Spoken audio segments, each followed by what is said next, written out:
Alright, here's another weekly podcast installment. Just amid many things that should go on in my life. Let's rock!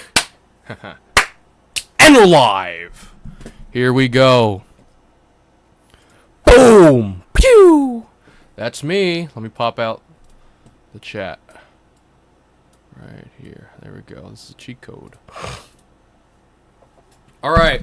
Let's get right into the itinerary, right? Announcements.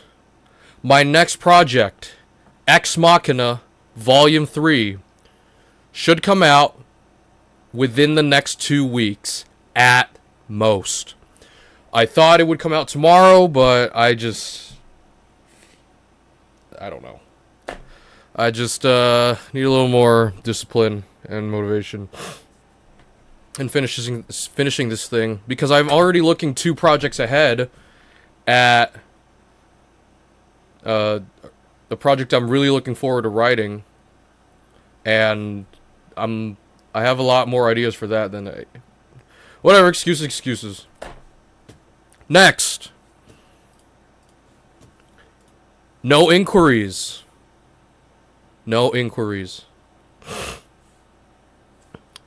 Next, mentions. This is what people want to bring to my attention. Here we go. The person I get this from gets it from Smart News, who gets it from Los Angeles Times. So I'll just read it from Los Angeles Times. From Los Angeles Times' Stephen Battaglio. Titled, ABC dropped Jimmy Kimmel Live indefinitely over host Charlie Kirk's remarks. Because I didn't...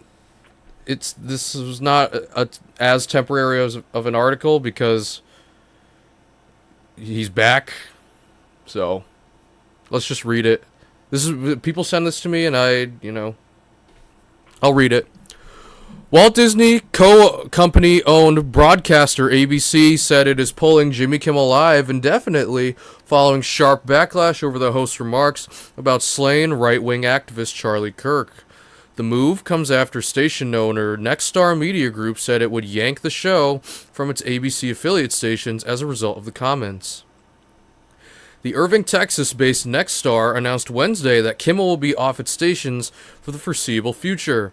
Nexstar strongly objects to recent comments made by Mr. Kimmel concerning the killing of Charlie Kirk and will replace the show with other programming in its ABC-affiliated markets, a company representative said in a statement.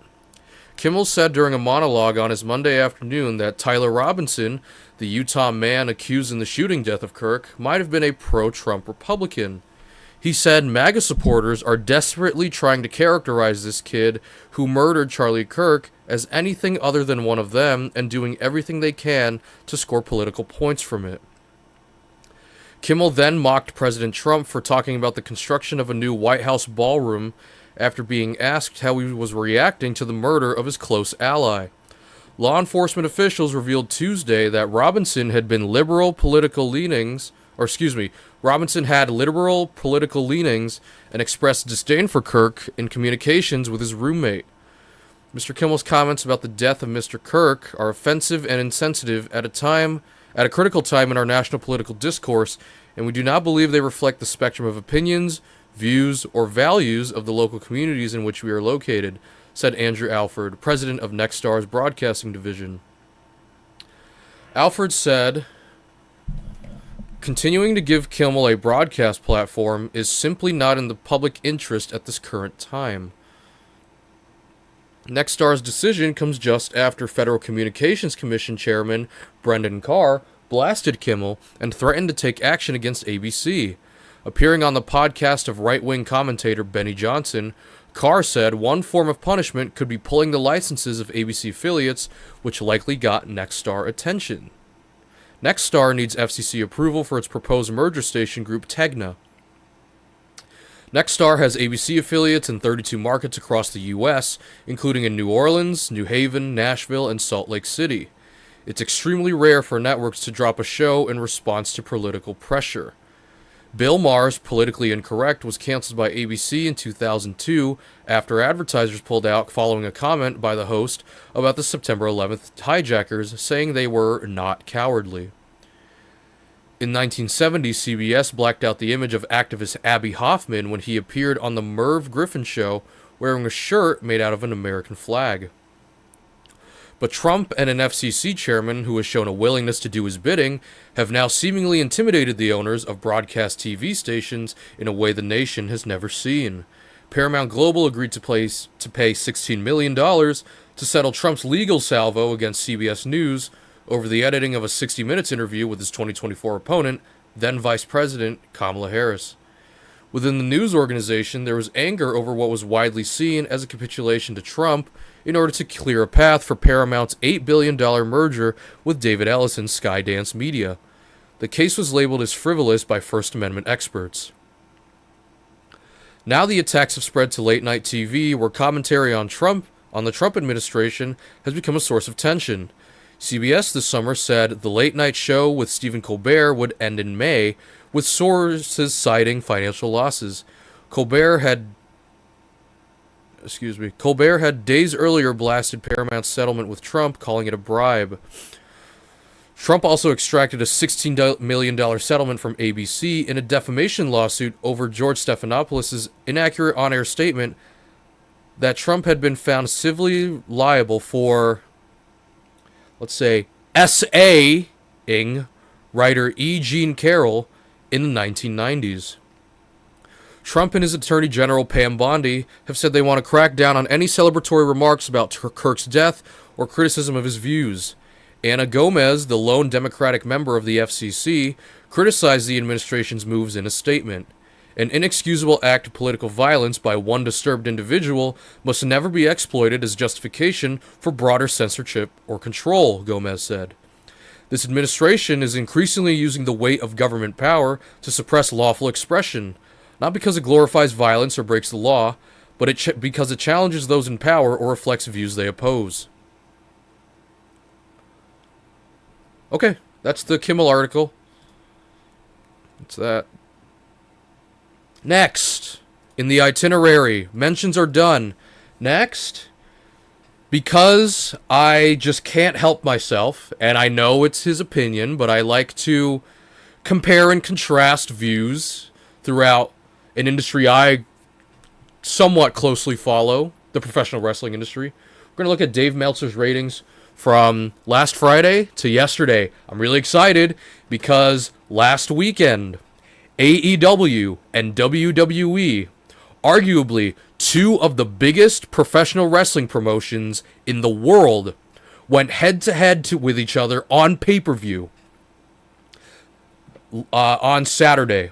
The overlap wasn't dramatic, as it was only between, Brock Lesnar versus John Cena, and then Adam Page versus Kyle Fletcher.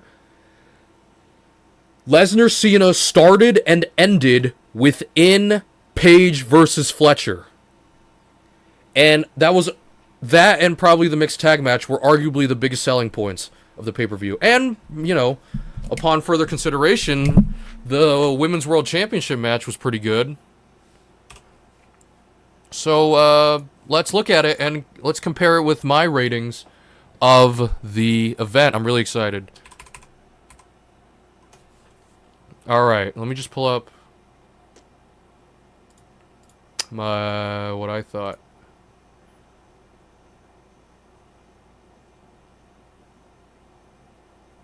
Okay, let's start with, whatever comes first. Whatever comes first.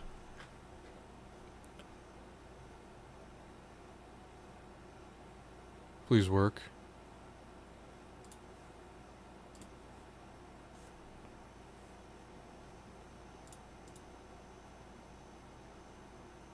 What's going on? Sus.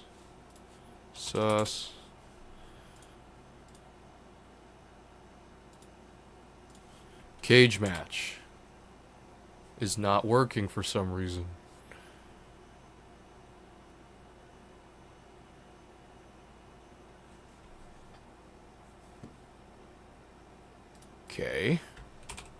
Pro Fight DV.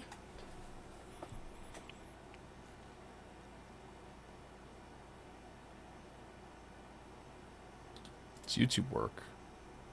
YouTube works just fine.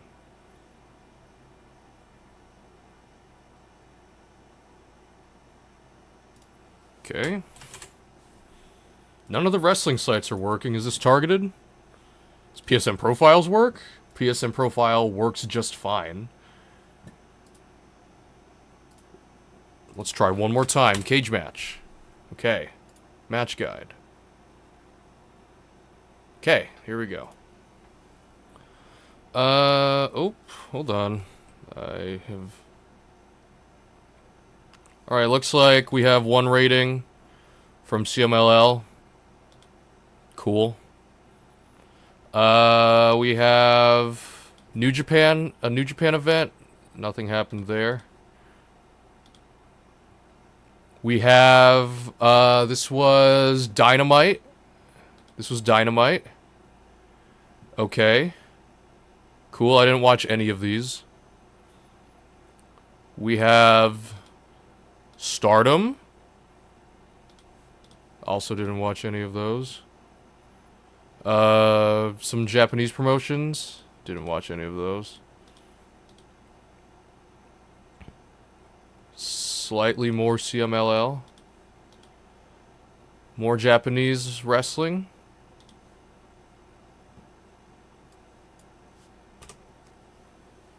Okay. More Japanese wrestling and whatever the flip this is. Didn't watch any of that. Oh, interesting. We have a 4.5-star rating for Asuka versus Rhea Ripley. Interesting. Wow, that is quite an acclaimed match for TV. I guess she's like that. More Stardom and CMLL. We have GCW. Didn't see any of that. Pro Wrestling Noah. Oh, Blue Panther versus Ultimo Guerrero. Okay. Domingo Familiar. Blue Panther's still going. How old is he? 65 years old. I only remember him from his match with Bryan Danielson. GCW.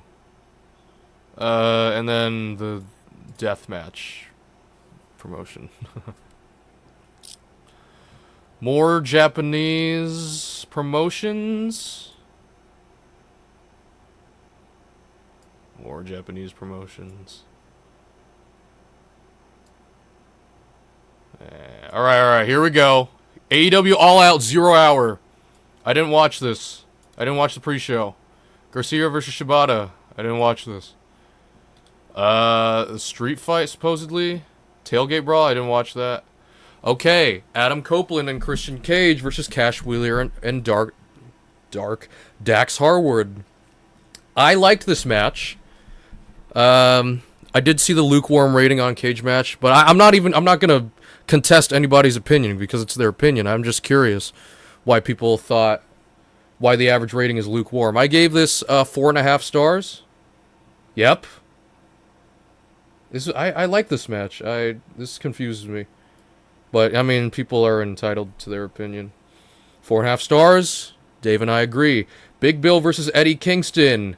The ending. I remember it was cool seeing Eddie Kingston come back to AEW. That ending, what was that?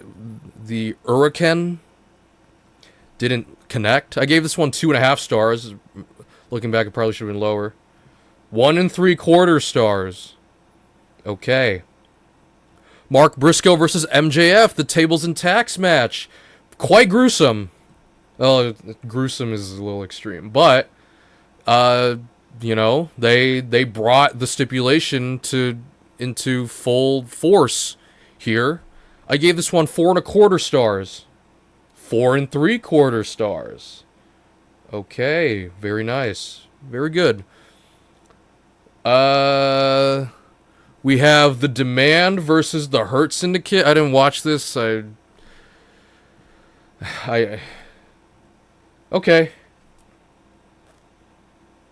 Mercedes Moné versus Rio. Also didn't watch this. I needed stuff to do. 4 stars. Okay, cool. Next.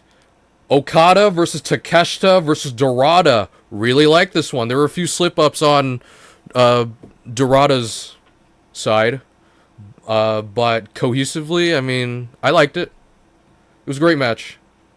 I gave this one 4 3/4 stars. This was 5 1/4 stars. Okay. Alright, I'm not... Okay, I respect. Respect. 5 1/4 stars, eh? Alright. This is only the second 3-way match that Dave Meltzer has given above 5 stars. The other one being Ospreay versus Ricochet versus Takeshita last year at Wrestle Dream.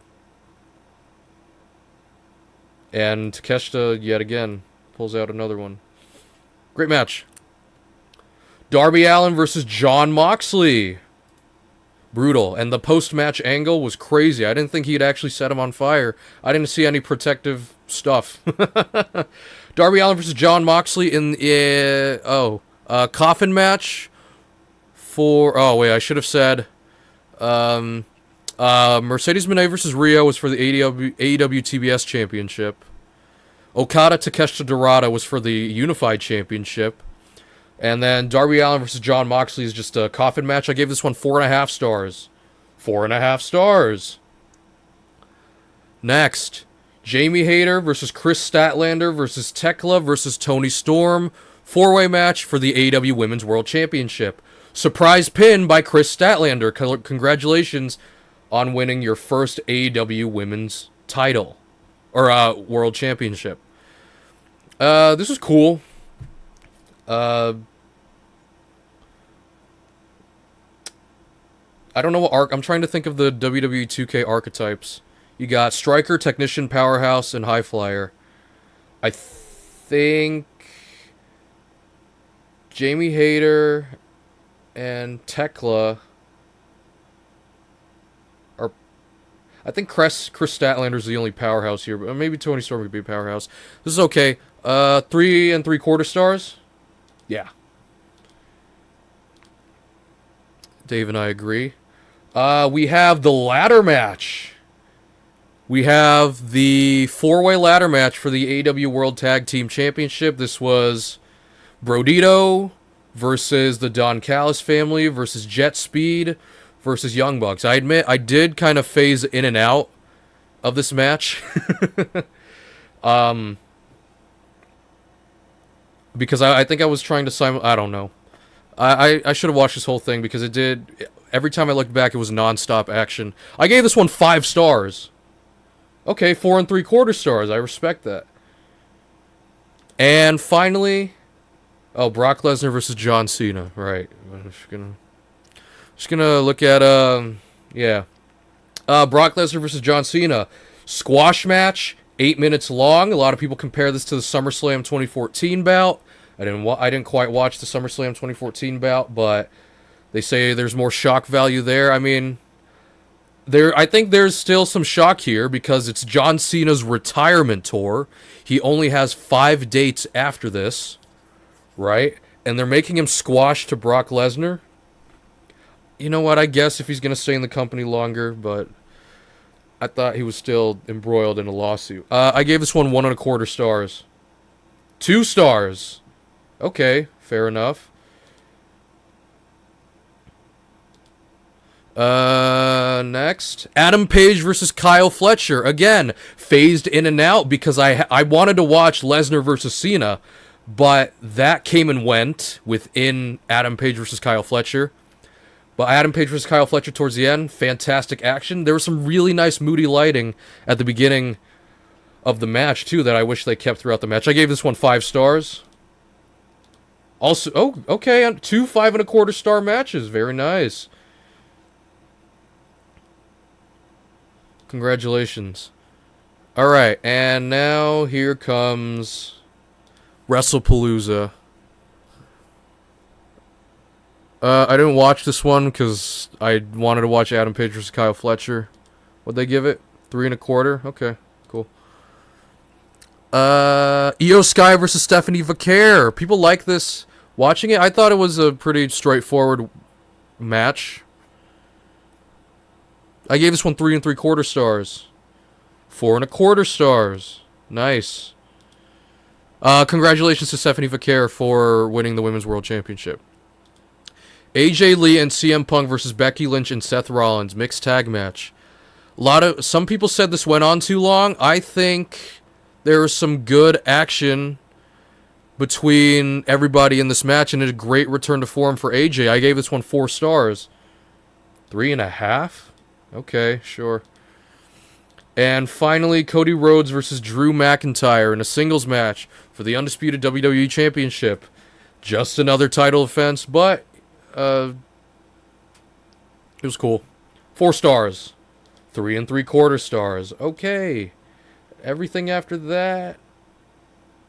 Oh, Carmelo Hayes versus Sami Zayn. I wanted to know what this was because Sami Zayn's been on quite the run with the United States Championship. No rating. Okay. Certainly made. What the flip is this?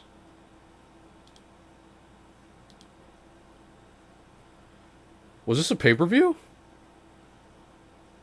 Oh, oh yeah. Wait. Mystico versus MJF. I forgot about him. I didn't even see the rating. 5.5 stars. MJF just keeps going. How long was this match? This was 17 minutes, 52 seconds. I think this is the second shortest match rated above 5 stars. Next to, what's his name? Ibushi versus Suzuki at the G1 Climax 2020. Let's look at this real quick. Okay, cool. Al Sky Team is on a run right now. I have to watch this. It's 17:52. I have to watch this. Meh. Okay.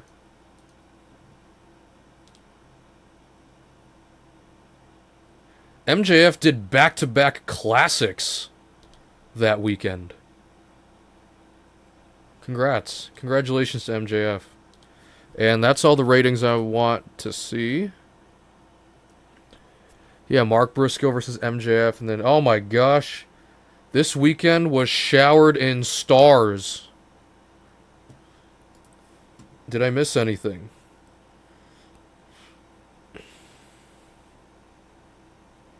Alexis King versus Miles Bourne, lights out.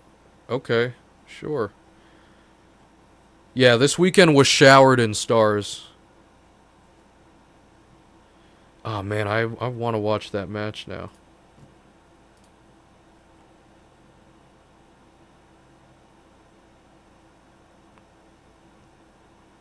Takeshita now has a 5.25 star match under his belt. Flipping Takeshita. Dorada.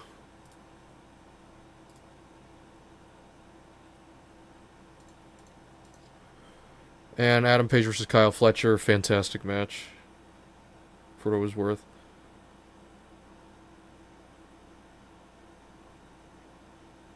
Yeah. Thank you, Dave. Alright. I had so much discipline to not look at it immediately first thing in the morning.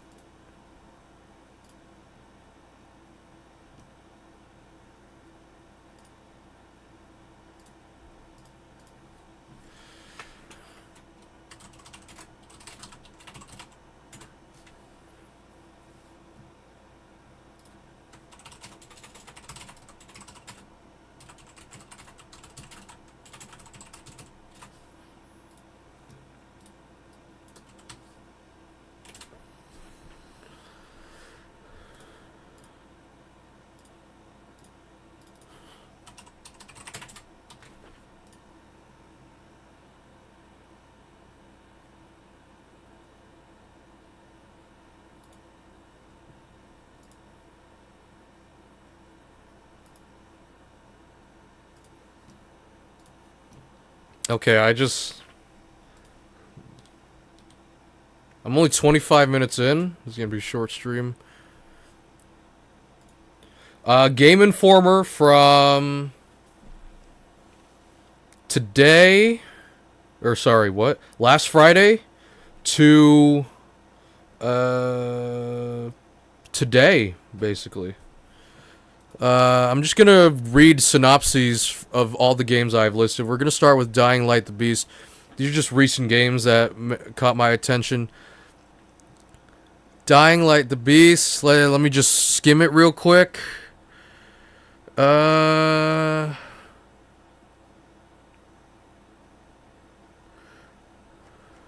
Okay, let me just read the synopsis. Dying Light the Beast can feel a touch safe at times with a serviceable story, but the high-flying parkour and gorgeous graphics are top-notch. Castor Woods makes for the perfect zombie-slaying playground for you to enjoy. It's pure adrenaline packed into its 20 hours, continuing to carve out its own corner of the crowded zombie space. 8.5. I only use Game Informer because that's the comparison I use when I make my own ratings for these games. Silent Hill F.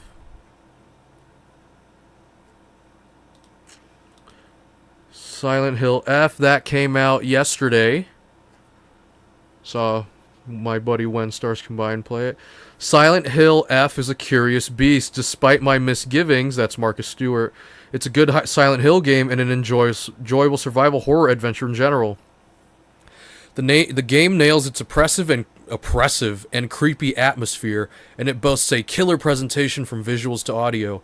The combat is faithful to past games. Wait, hold on. I was just making sure I was going in order. Faithful to past games while adding cool, effective wrinkles, but for how heavily it's emphasized, the game fails to have players engage with it any differently than they had in the opening hours, save for one mid-game twist. Perhaps my biggest gripe as someone who loves to be scared, can't be me, is that you've seen the extent of how Silent Hill F plans to frighten you within its first half. Beyond that, it's diminishing returns with very few surprises. I like Silent Hill F, but I was prepared to have a love affair with it, and I'm left feeling as foggy as it is quiet. I'm left feeling as foggy as its quiet, ill-fated village. 7.5. Or 7.5. Next. Baby Steps. This is developed by Gabe Cazillo, Bennett Foddy, Maxi Bach. Released September 23rd. Charles Hart writes... what? This is not really synopsis. My feelings about the music extend to the whole of Baby Steps, I suppose. I see what they are going for. I understand why and how it's funny, and I appreciate how unique it is, but I would be lying if I said I enjoyed it. It's a truly singular experience, something we will always need more of in games. Some will enjoy struggling to climb sandy dunes and laughing with their friends falling down the same cliffside for the 100th time, but no amount of creative appreciation will change how I felt playing Baby Steps. Every time I put the controller down, I dreaded picking it back up. 6. Oh, shoot. Oh, flip me. Okay. Next. Ghost of Yote. Ghost of Yote will release on October 2nd. Kyle Hilliard writes... Ghost of Yote does not radically reinvent or change what worked in Tsushima, but that's fine, because frankly, Sucker Punch nailed the mechanics the first time. Where I argue it does improve in big ways is in its narrative and characters. Atsu is a brash, justifiably angry woman who probably drinks too much. Which is my fault, I admit, because drinking sake restores spirit. She knows exactly what she wants and is more than willing to fight for it. She was compelling to me from the moment we made our list together. What? And I love spending time with her, watching her grow, and enjoying the journey of everyone she met along the way. And it is all done with basically no loading screens. 9.25. Cool.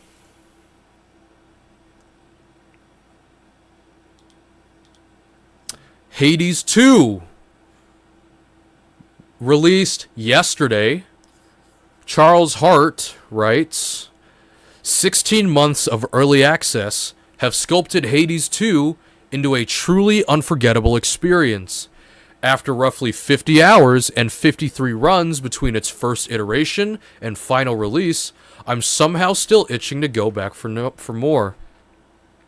Melino? I'm sorry. Journey showcases Supergiant's expert world building, combat design, and sharp dialogue to a degree that somehow surpasses one of my all-time favorite games. Godlike indeed. 10. A 10 from Game Informer. Interesting. Next. NBA 2K26. This released September 5th. Released September 5th. Brian Shea writes, the absolute glut of content is impressive and intimidating all at once. And NBA 2K26's on-the-court performance is so good that it's worth the annoyances that come with the franchise. Whether you want to chart your custom character's career through the NBA or WNBA, take the reins and rewrite your favorite franchise's history, or build your dream roster of players from across eras, NBA 2K26 gives you all the tools to do so. 8.5.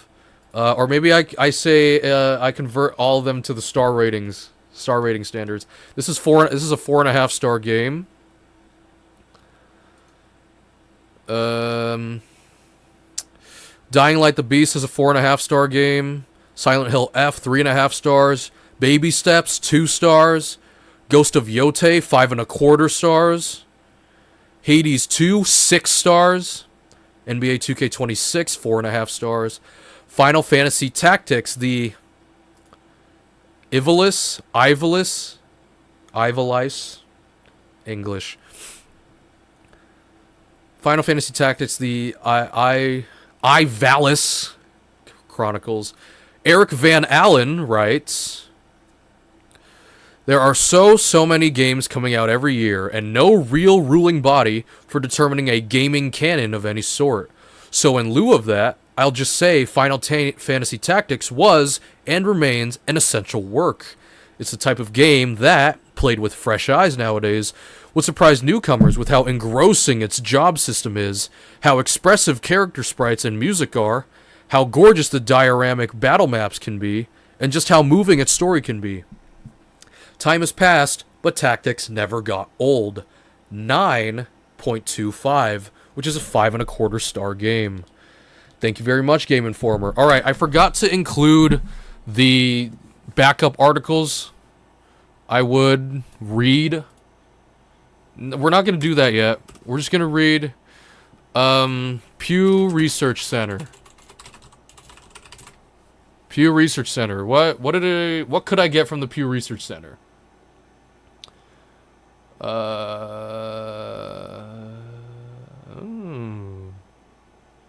Give me. Oh, this is a worthy lineup. That is New York. Flippin' New York. We'll just read the social media news fact sheet. Oh, is there no author? Okay, I'll just read it, right? I'll just read it because it's from Pew Research Center, social media news fact sheet. Digital sources have become an important part of Americans' news diets, with social media playing a crucial role, particularly for younger adults. Overall, about half of U.S. adults say they at least sometimes get news from social media, roughly stable over the last few years. Facebook and YouTube outpace all other social media sites as places where Americans regularly get news. 38% of U.S. adults say they regularly get news on Facebook, and 35% say the same about YouTube. Smaller shares of Americans regularly get news on Instagram, TikTok, or X, formerly known as Twitter. Fewer say they get news on Reddit, Nextdoor. What is Nextdoor? Threads. 3% get their news from Threads. Why does Threads exist? Why does Threads exist? I'll have to look into it, but if only 3% versus the 20% that get their news from Instagram, why does Threads exist? Rumble, Truth Social, okay, and Blue Sky. What the flip? Oh, TikTok? Wait, what? What are these? Oh. Oh. I see. It's, the title's at the top. Some social media sites, despite having relatively small overall audiences, stand out as destinations for news among many of their users. For example, 57% of X users get news there, as do a similar share of users on Truth Social, the site owned by President Donald Trump's media and technology company. On the other hand, only 15% of WhatsApp users regularly get news on that platform. I thought that was just a messaging service. Are there stuff? Or do people send them stuff and that counts as news? Just over half of TikTok users say they regularly get news on the site, up from 22% in 2020. The shares of users who get news on some other sites, such as YouTube and Instagram, have risen. The people who regularly get news on different social media sites often differ by gender, age, and other factors. For example, women are more likely to regularly get news from Facebook, Instagram, and TikTok, while men are more likely to say they get it from YouTube, X, and Reddit. Other patterns are unique to individual sites. Younger people are more likely to be regular news consumers on TikTok, Instagram, Reddit, and X. Black, Hispanic, and Asian Americans are more likely than white Americans to regularly get news from YouTube, Instagram, and WhatsApp. In addition, those without a college degree are more likely than those with a college degree to get news from Facebook and TikTok. Democrats are also more likely than Republicans to say they get news from Instagram, TikTok, and Reddit. Roughly equal shares of each party, though, say they regularly get news from YouTube. Oh, this fact sheet was compiled by research analysts Christopher St. Aubin and Jacob Liedke. Liedke? Oh. Anyway, that's Pew.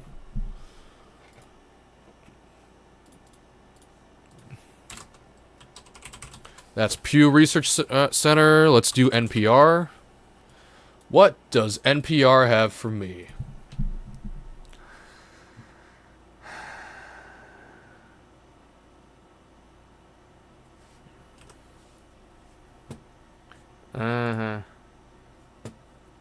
Do I wanna...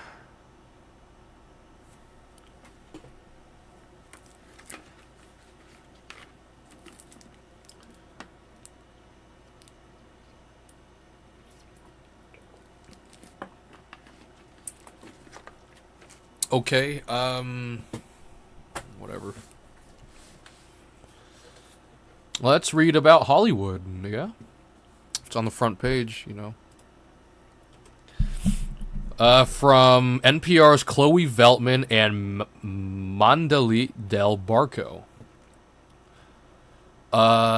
Sharon Osbourne, Liev Schreiber, and Mayim Bialik. Okay. Hollywood now has dueling open letters over the Israel film boycott. Sharon Osbourne, Liev Schreiber, and Mayim Bialik are among the 1,200 plus Hollywood figures who've signed an open letter pushing back against a previous widely signed industry boycott of Israeli film groups. Hollywood is divided over the war in Gaza and is expressing it through dueling open letters. More than 5,000 actors and filmmakers, including Joaquin Phoenix, Javier Bardem, and Mark Ruffalo, signed an open letter on September 9th, pledging to boycott Israeli film groups. Now, more than 1,200 other Hollywood figures, among them Liev Schreiber, Mayim Bialik, and Sharon Osbourne, have signed a similar letter rejecting the boycott. We cannot stay silent when a story is turned into a weapon, when lies are dressed up as justice, and when artists are misled into amplifying anti-Semitic propaganda, states the letter, which was published on Thursday by the entertainment industry nonprofits Creative Community for Peace and The Brigade. Condemning the first open letter as a document of misinformation that advocates for arbitrary censorship and the erasure of art, the The signers asked the entertainment industry to reject this discriminatory and anti-Semitic boycott call that only adds another roadblock on the path to peace. The letter goes on to say that the pledge erases dissenting Israeli voices, legitimizes falsehoods, and shields Hamas from blame. Addressing the signers of the boycott pledge, the letter urges, if you want peace, call for the immediate release of the remaining hostages and stand against Hamas. People who signed the original letter pledged to avoid screening films or working with Israeli film institutions that they allege are implicated in genocide and apartheid against the Palestinian people. It was published in 5 languages by Filmmakers for Palestine, which describes itself as a call by and for filmmakers and cinema workers to stand for an end to genocide and for a free Palestine. Israel strongly denies allegations that it is committing genocide in Gaza. In addition to Phoenix, Bardem, and Ruffalo, the original letter was signed by Emma Stone, Gael Garcia Bernal, Alyssa Milano, Olivia Colman, Brian Cox, and Ilana Glazer. Among many others. Filmmakers included Ava DuVernay, Adam McKay, and Yorgos Lanthimos. I'm sorry. In a statement to NPR, Filmmakers for Palestine dismissed the letter from Creative Community for Peace as nothing more than thinly veiled anti-Palestinian racism. The new letter has fewer A-list talent among its signatories, but it includes such behind-the-scenes heavyweights as former Paramount Global Chair Sherry Redstone, Mattel Chairman and CEO. I definitely need to Google Translate that.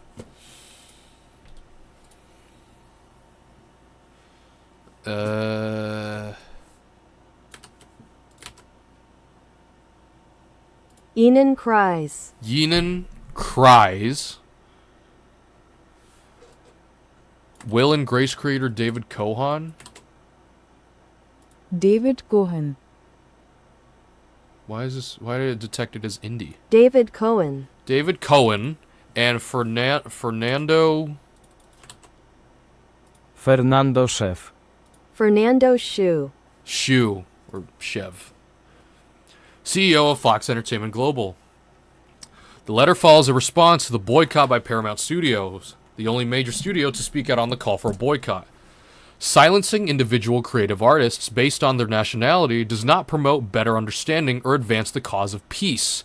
A statement issued on behalf of Paramount Chief Communications Officer Melissa Zuckerman on September 12 reads, "The global entertainment industry should be encouraging artists to tell their stories and share their ideas with audiences throughout the world. We need more engagement and communication, not less."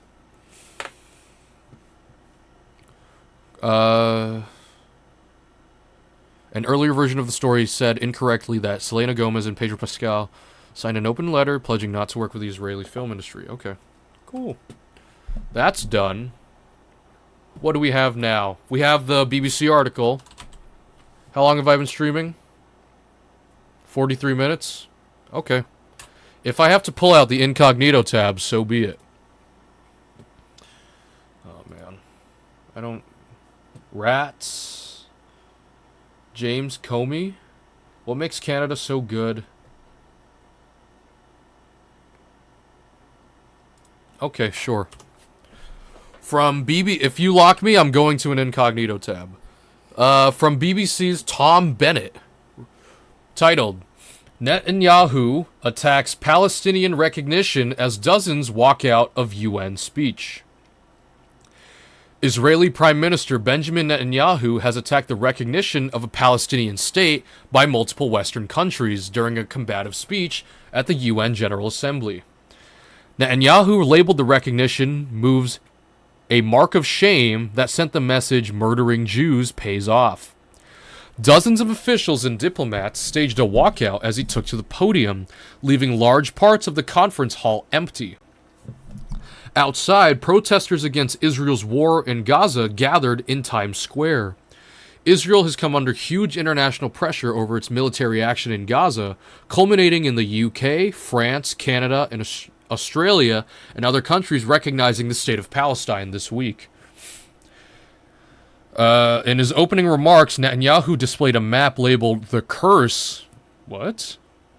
That he said showed Iranian proxy groups across the Middle East. He then highlighted Israeli military operations across the past year against Hezbollah in Lebanon, the Houthis in Yemen, Hamas in Gaza, and Iran. He thanked U.S. President Donald Trump for American involvement in bombing Iran's Fordo nuclear site in June, and drew parallels between Hamas's 7th of October 2023 attack on Israel and the 9/11 attack on the U.S. He said the two countries were fighting the same enemies, pointing to chants of death to America by groups linked to Iran. The Israeli Prime Minister repeated that Israel would not allow a Palestinian state to exist, and said this position was supported by the vast majority of Israelis. I like the advertisement, though. Why am I getting AEW ads on BBC? Is this targeted? It always has been. You got the Will Ospreay joint, Hikaru Shida merch as the Women's World Champion. Eddie Kingston and Kenny Omega. He went on to refute the conclusion of a UN commission of inquiry that Israel had committed genocide in Gaza, claiming the charge was baseless. He also rejected statements by multiple UN agencies that Israel is deliberately restricting the amount of aid entering Gaza. In August, a UN-backed body confirmed that famine was taking place in Gaza City. Ahead of his speech, Netanyahu's office ordered that the Israeli military mount loudspeakers on trucks near the Gaza perimeter fence in order to broadcast his words live across the territory. Netanyahu also claimed that Israeli intelligence had hacked the smartphones of people in Gaza and would stream his speech to them directly. BBC sources in Gaza said their phones had not been affected. He said the intention of this was for a message to reach Israeli hostages there. Our brave heroes, he read on the podium. This is Prime Minister Netanyahu speaking to you live from the United Nations. We have not forgotten you, not even for a second. The people of Israel are with you. We will not falter, and we will not rest until we bring all of you home. There are 48 hostages remaining in Gaza, 20 of whom are thought to be alive. Okay.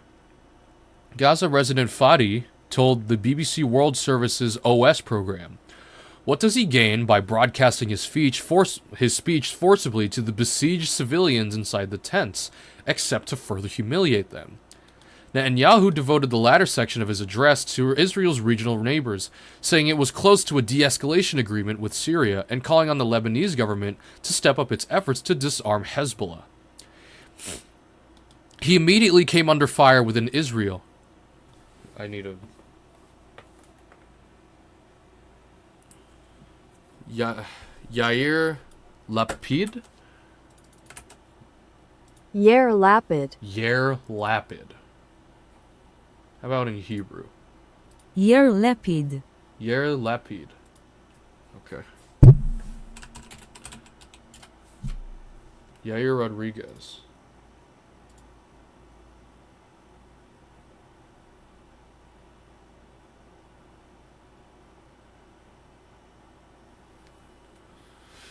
Okay. Yair Lapid, writing, today saw a weary and whining Israeli prime minister in a speech overloaded with overused gimmicks. Instead of stopping the diplomatic tsunami, Netanyahu today worsened the state of Israel, he wrote on X. Yair Golan, leader of Israel's Democrats Party, said the speech showed only victimhood, sanctimoniousness, and complete blindness to the suffering of the hostages and the sacrifice of the fighters. He labeled the loudspeaker stunt invalid, childish, and insane, saying it was propaganda show. A day earlier, Palestinian Authority leader Mahmoud Abbas,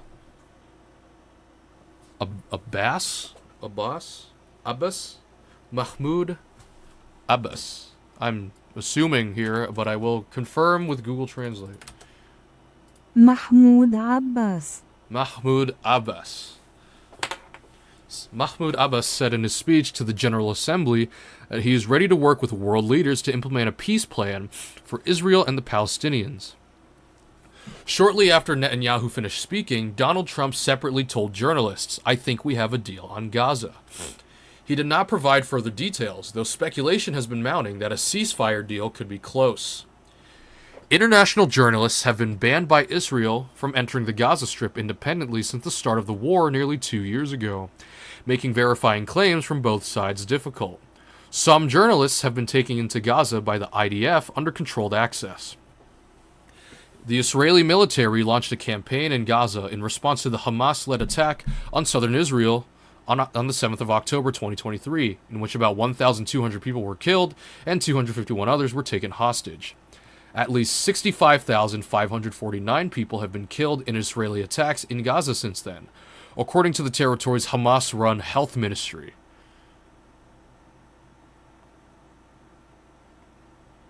Okay. Hamas run, eh? Okay, enough of that. Now it's time for the TikTok 10 swipes. As I make my webcam full screen, I walk over to my phone on the side of the bed, and I begrudgingly scroll through TikTok.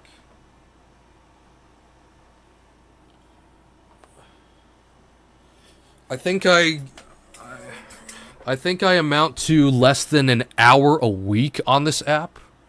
Maybe even less than 30 minutes. Who knows? This is not a 10 swipe. We're in 10 swipes, which is technically 11 videos, but we like 10 swipes. We have this.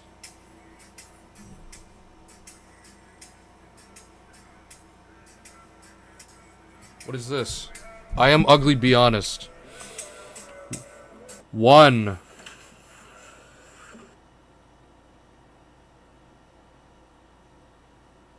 All these are public, right? 1.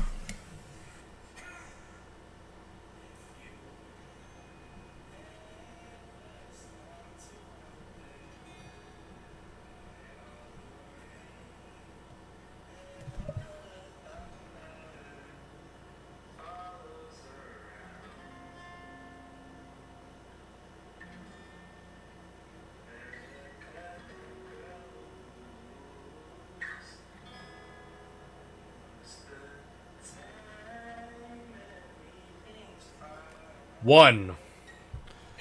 2 doesn't count. Sponsored. 2 doesn't count. This is a TikTok shop thing. 2.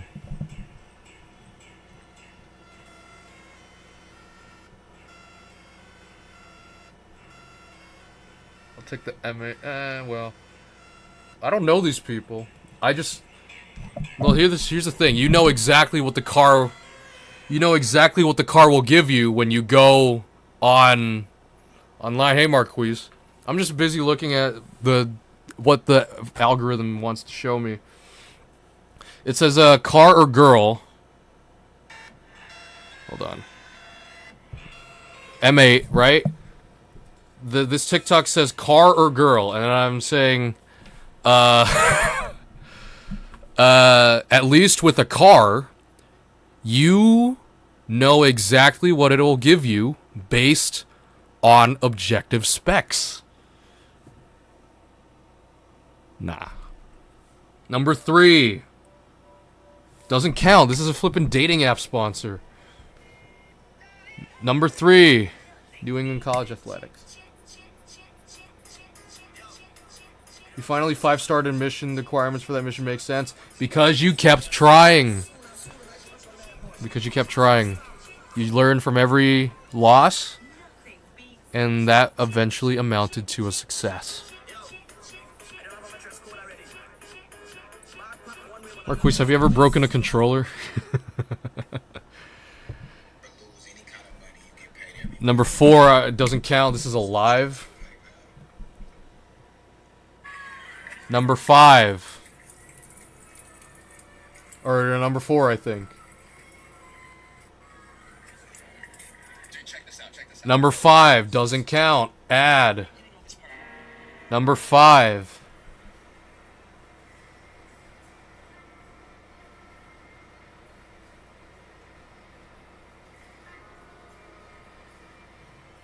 I have an Uncharted 1 Brutal.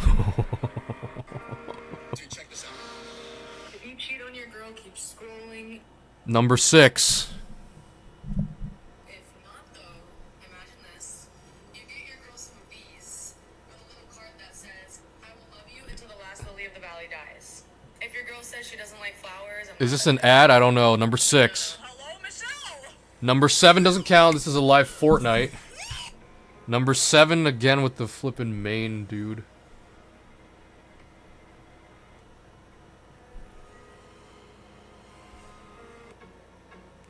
Number 8.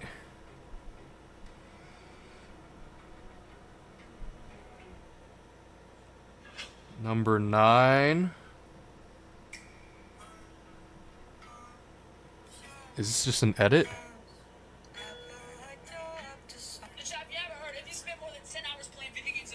Number 10, this is sponsored. And number 10.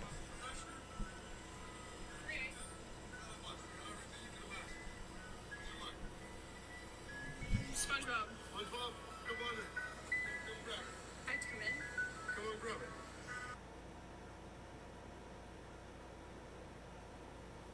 in? Okay. Well, that's the TikTok 10 swipes.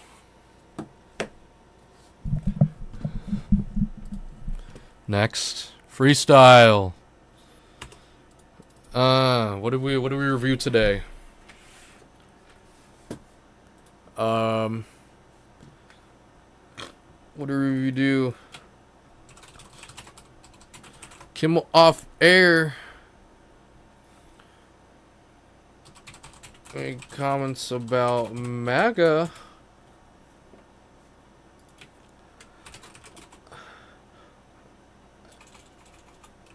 Every week I read into Dave Meltzer's data. Yummy Asian man. Thank you. Thank you very much.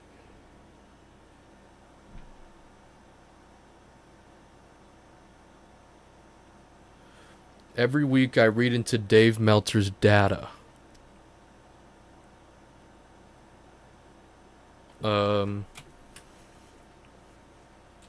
Car.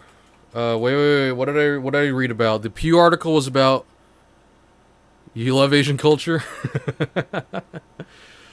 What is it? The Pew article was about social media.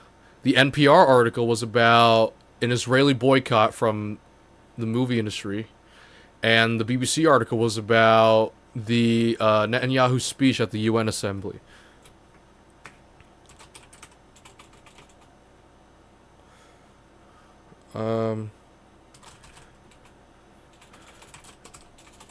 Actors and executives on the Israel boycott. Did Tulung know about 39 Def? Yeah, I've heard of her. I don't watch many streams though.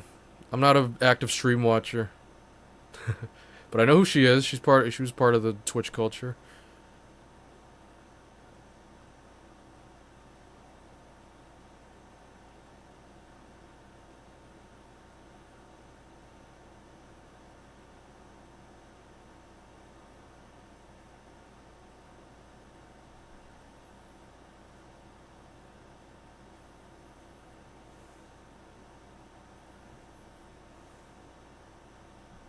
She dope? Yeah, she's a streamer. I don't know why I'm thinking so long. Actors and executives on the Israel boycott. TikTok antics still got this boy hot. I mean, technically that's the end, but one of my favorite Asian streamers I've watched since Mein Lieben. Let's, yeah, I mean, thank you. I don't really stream often, though, and most of the times I stream unlisted, there's a lot of hot comments in those streams, which is why it's unlisted, but...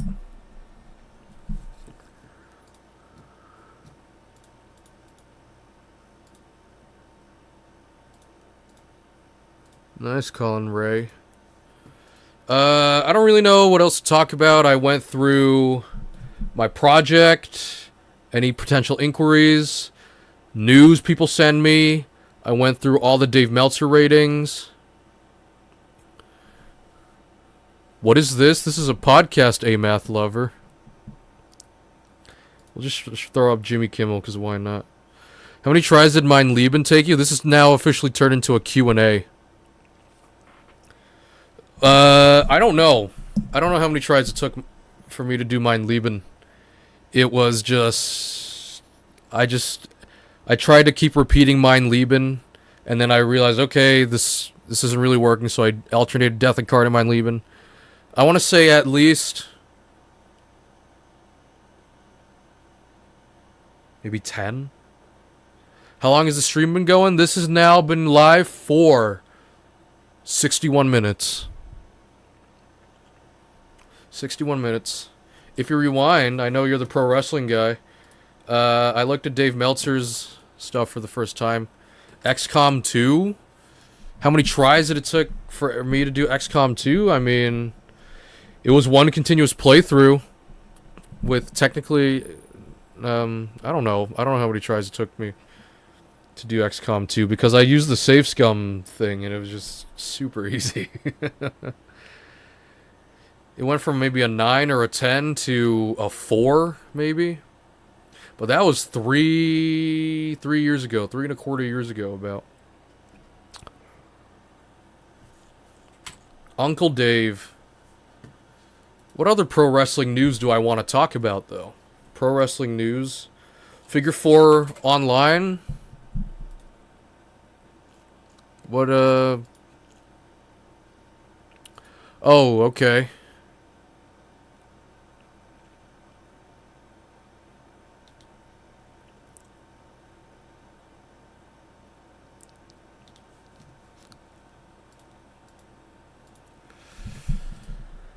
I mean, this podcast is kind of... I don't know. What else do I want to talk about? New Music Friday? I mean, I listen to music on stream, but I don't know.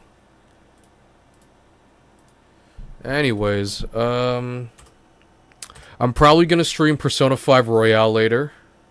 But right now, that's a podcast. Thanks for watching. See you next time. Goodbye.